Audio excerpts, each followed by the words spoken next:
बिस्मिल्लाहिर्रहमानिर्रहीम। Dear students, अस्सलाम वालेकुम। स्टूडेंट्स, मैं आपके लिए दुआ गो हूँ कि अल्लाह पाक आपको बोर्ड के एग्ज़ाम्स में कामयाब करे। स्टूडेंट, जो कि फ़िज़िक्स का पेपर अब आना है, तो मैं आपको इस वीडियो के अंदर अब सिखाने वाला हूँ कि जो न्यूमेरिकल्स हैं फ़िज़िक्स के, उनको किस अंदाज से हल करना है जिससे हमारे पूरे मार्क्स उस न्यूमेरिकल में से आएँ।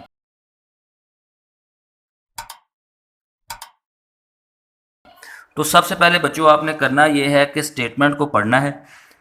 जैसे कि मैं पढ़ने लगा हूँ, find time period of a simple pendulum of 1 metre long where g is equal to 10। तो यहाँ पर जो वैल्यूज़ हमें दी हुई हैं उनको हम हाईलाइट कर लेंगे और फिर लिखेंगे कैसे, गिवन डाटा। गिवन डाटा की हेडिंग दे के तो यहाँ पर आप गिवन डाटा लिख देंगे। हमें एक तो लेंथ दी हुई है जिसको हम एल से डिनोट करेंगे और उसकी वैल्यू है 1 मीटर। उसके बाद जो एक और चीज़ हमारे पास गिवन है वह जी की वैल्यू। ये अगर ना भी होती तो आपको पता होना चाहिए, ये याद होनी चाहिए जी की वैल्यू। ठीक है, जो ये मैं आपको अभी ना सिंपल सा न्यूमेरिकल करके दिखा रहा हूँ ताकि आपको आसानी से समझ लग जाए। कोई भी न्यूमेरिकल हो आपने इसी तरीके से ही बोर्ड के पेपर में हल करना है। गिवन डाटा लिखने के बाद आपने लिखना है जी टू फाइंड, कि हमने फाइंड क्या करना है इसमें, ये भी आपको पता होना चाहिए। तो इसमें हमने फाइंड करना है टाइम पीरियड। तो टाइम पीरियड का सिंबल आपको पता होना चाहिए जो कि कैपिटल टी से डिनोट होता है, वहाँ लिख के और आगे इंटेरोगेटिव साइन लगा देना है। जितनी भी वैल्यूज फाइंड करनी होगी वो टू फाइंड में लिख के आगे इंटेरोगेटिव साइन लगा देना है। तो बच्चों साथ साथ आपने ख्याल रखना है कि यूनिट और उनका सिंबल जो हैं वो दुरुस्त होने चाहिए।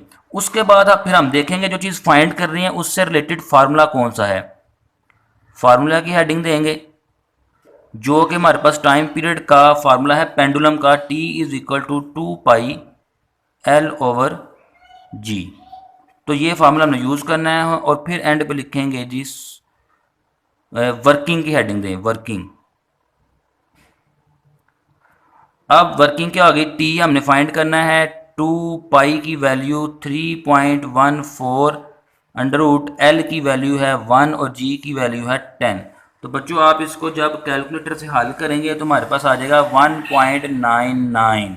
तो सबसे एंड पे जो आपने पॉइंट ज़हन में रखना है वो ये है कि यूनिट, अगर यूनिट ना लगाया तो आपके मार्क्स कट जाएंगे चाहे आंसर बिल्कुल दुरुस्त हो।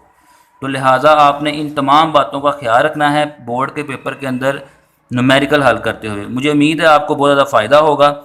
मुझे दुआ में याद रखिएगा। अल्लाह हम सब को हामी नासिर हो। बहुत शुक्रिया।